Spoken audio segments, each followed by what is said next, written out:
In today's video, I'm going to teach you how to push notifications on Podia.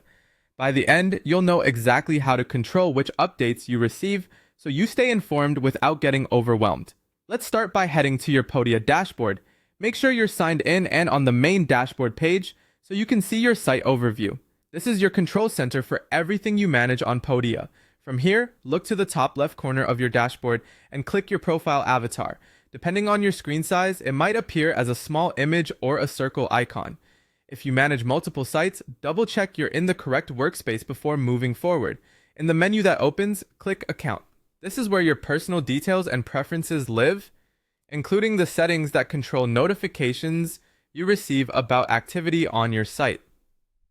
On the account page, find and open the notifications section.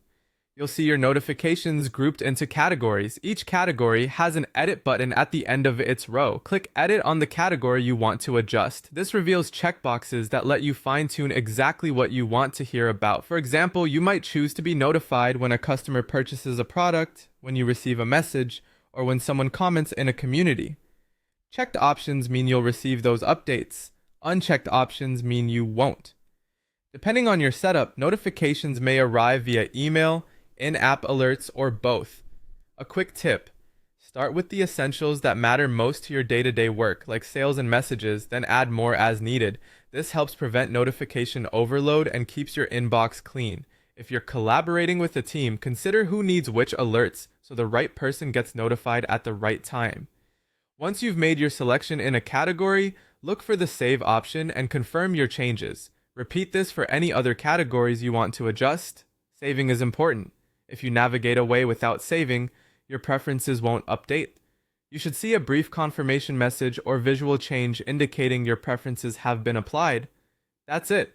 You've updated your Podia notification preferences. From now on, you'll only receive the alerts you've chosen, making it easier to stay on top of what matters and ignore the rest. You can return to this section anytime to refine your settings as your business evolves. Thanks for watching. If this was helpful, give it a try right now by visiting your dashboard and tailoring your notifications to fit your workflow.